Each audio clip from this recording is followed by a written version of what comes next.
Erwin Wurm, thank you very much for inviting us to your home here outside of Vienna, beautifully restored chateau, and in stark contrast to the narrow house, which you built as a facsimile of the home you grew up in.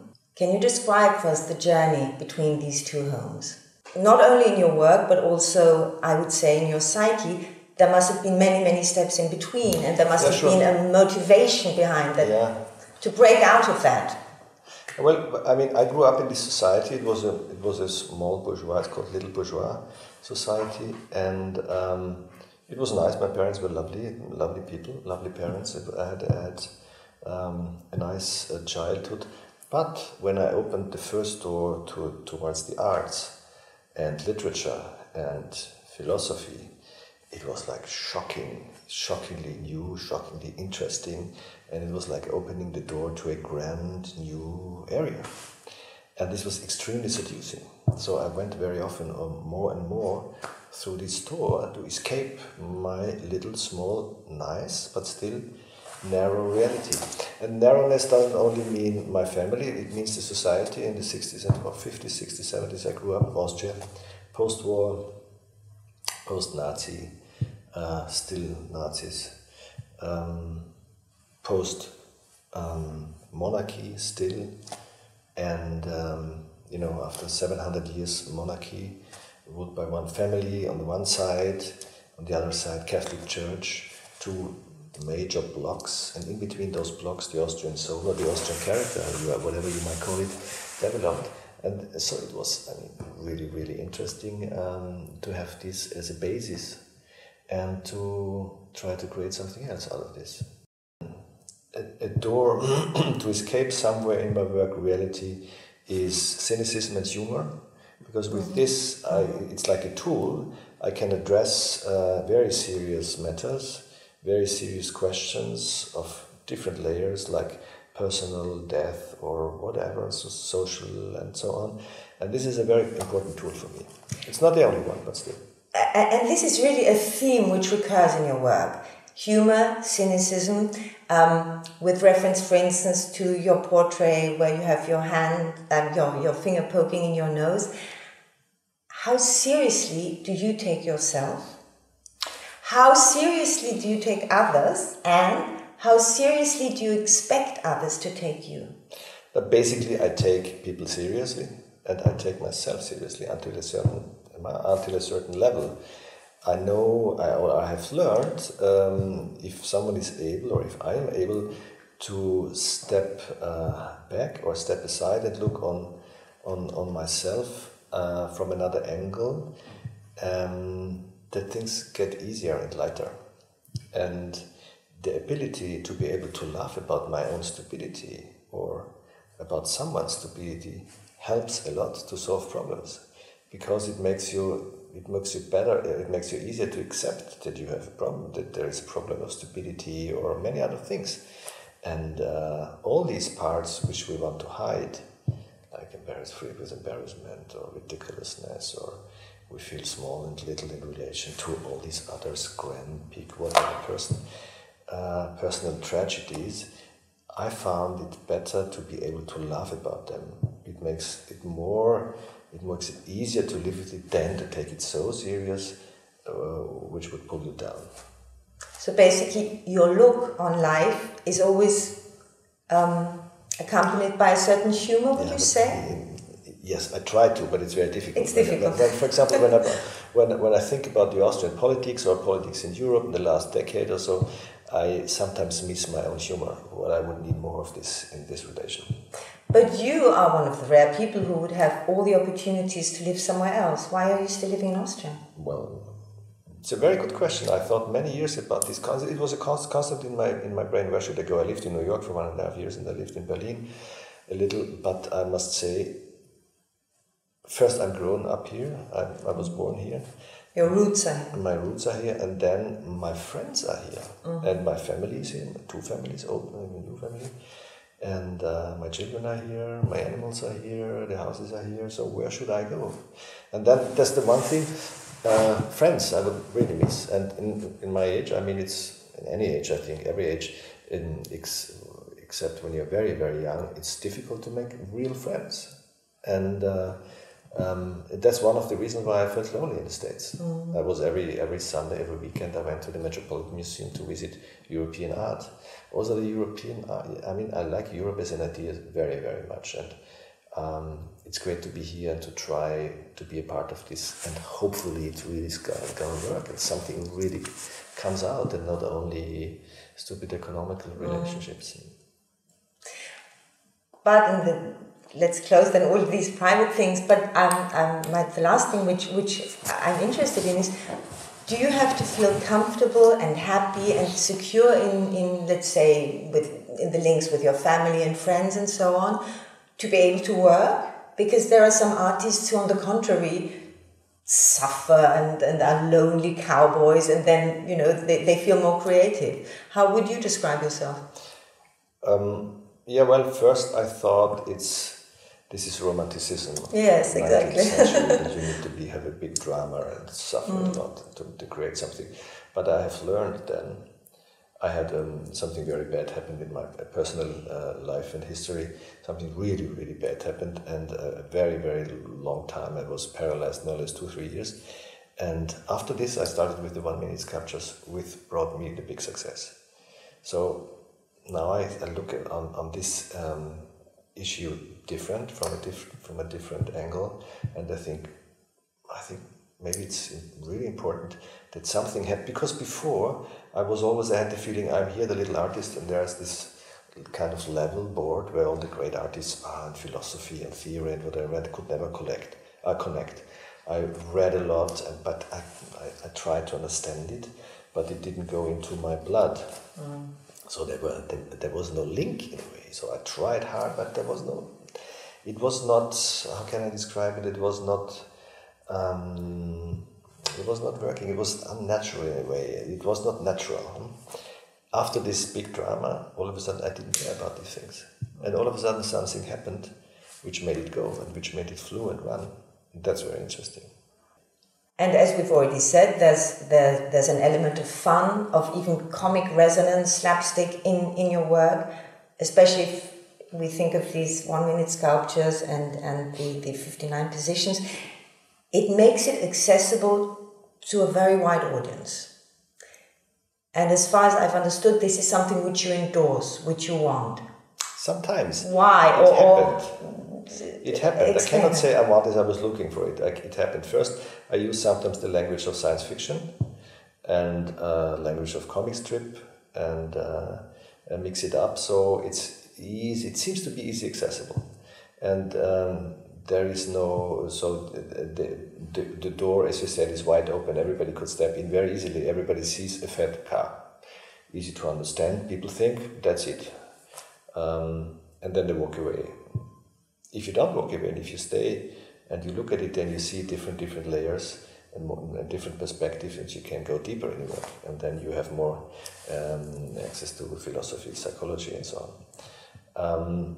But this happened. It was not a purpose. I wasn't, because at the beginning you have a game with a certain group of people who are interested in art, and everybody looks for his fathers. I call it fathers, maybe it's mothers. To be accepted by. So I wanted that my teachers accept my art, my work, or other colleagues, or big curators, or museum directors, or galleries, and so on. So this was the beginning. But then after a while, I thought, now I think it's, of course I like when other people like my work. Of course it's great, it's fantastic. But the first door is me, myself, if I'm satisfied or not. When are you satisfied with your work?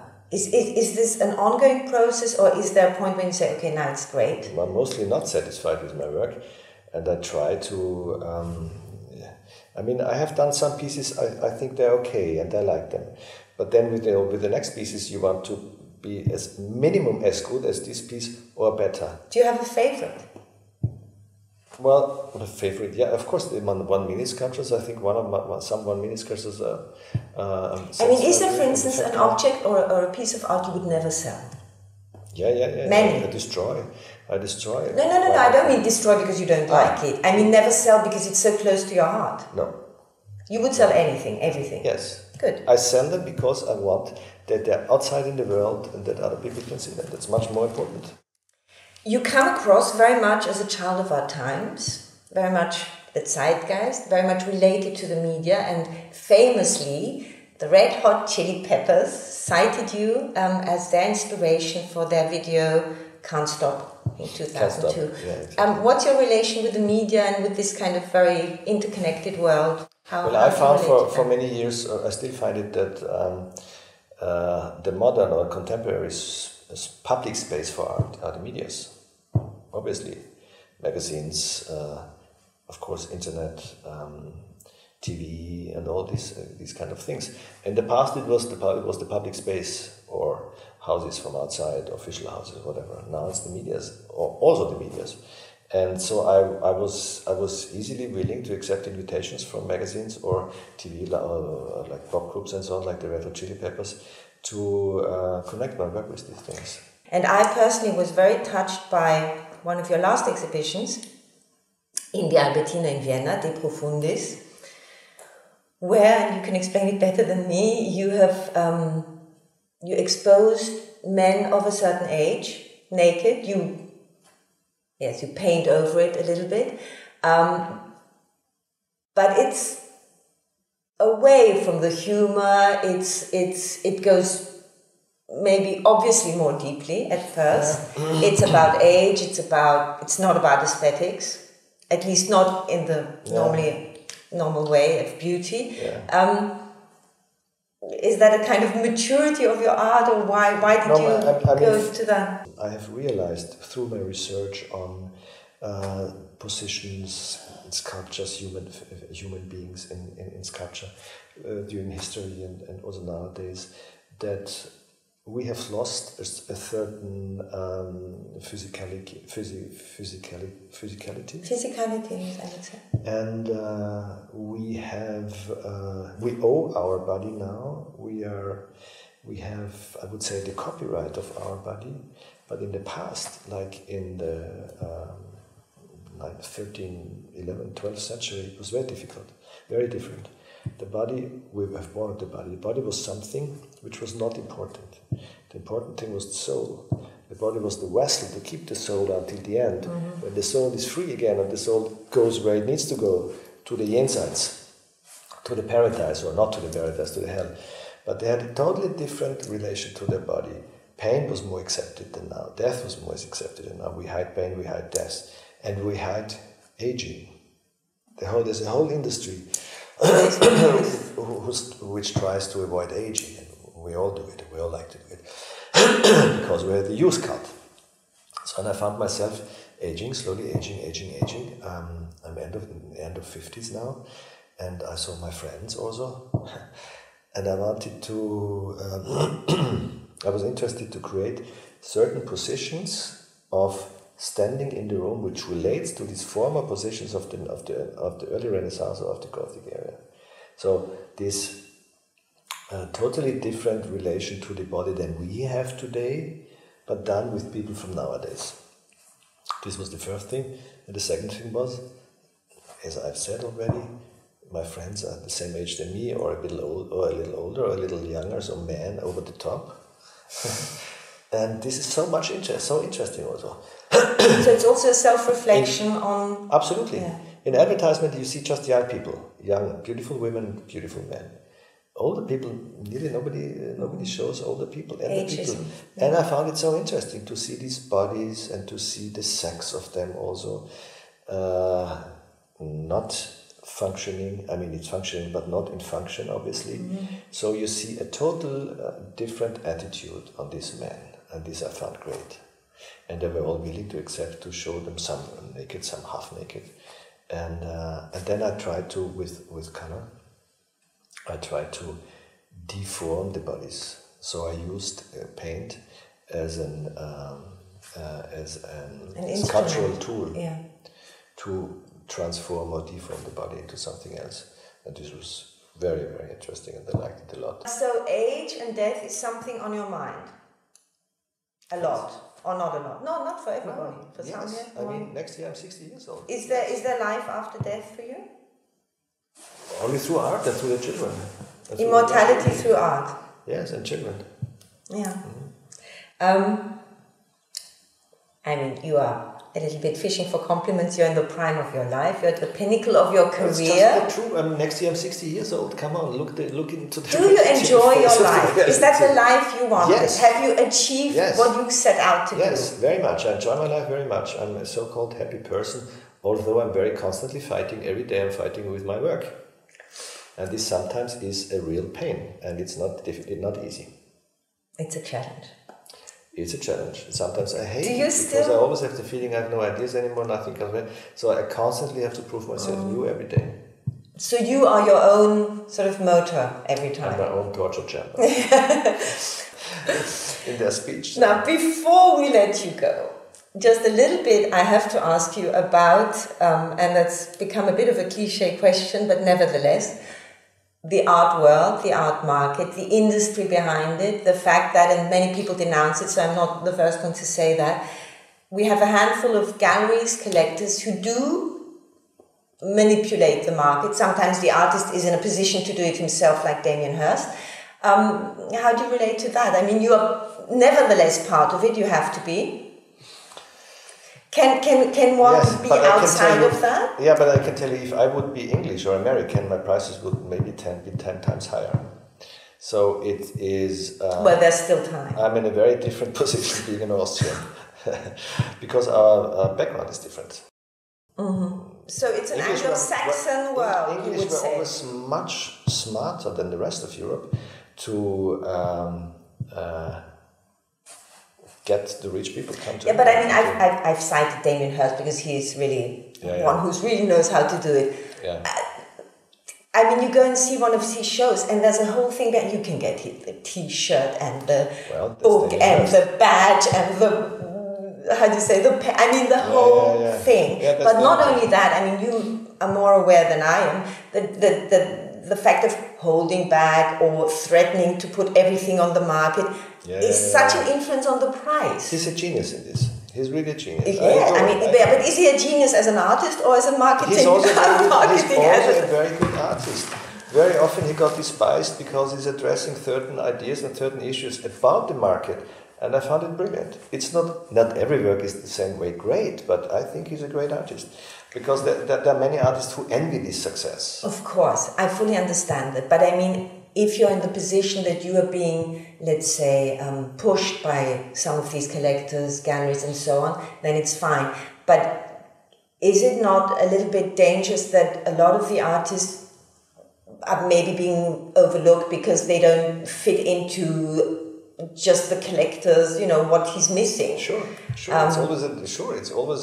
It's unfair and it's a drama and it's unrealistic and it's, as Gerhard Richter once said, it's vulgar also sometimes to buy sometimes it's obscene. It's obscene to pay insane prices. Are they justified in any way? We're talking about these, astronomical prices. It is justified through the people who buy it. Because there are people who spend the money for this. And yes, it's capitalism. It's pure capitalism. But it's not. We're not talking about quality. We're talking about prices. Quality and price must not go together. Yes. There are some artists out. I cannot say his name now. It's an English artist, an older guy painter. I found it pure horrible. But he has insane prices. Great for him. I don't envy it. But for my taste, I don't understand it. But it's also okay. We are in a plural world. But can anybody judge it? Can anybody really judge? I am not able to judge, and that's also a reason why I gave up being having a professorship, because there are 100 million different opinions about something. And in the past, it was only, let's say, photorealism, or it was concept art, or it was whatever, minimal art. So you had to, you knew exactly what is good in between these terms. Now it's totally different and totally free, and many businesses are. And also, I think through the fact that everything's in the net, everybody can put something out there. We have too much. But who do you collect? Do you collect other work of other? Yes, I collect things I like. Really, things I like. So I have a nice fontana there. So you don't think about the investment part of it? Well, I must say, I must confess, sometimes I think about the investment. Because I buy it not only for me, but also for my children. What would you like to be remembered for? My work. And will you be remembered for your work? This I cannot say. Absolutely not. Because you know what I have learned, that everything is so relative and everything changes so quick, and taste also changes so quick. We all do not know what's happening in 100 years.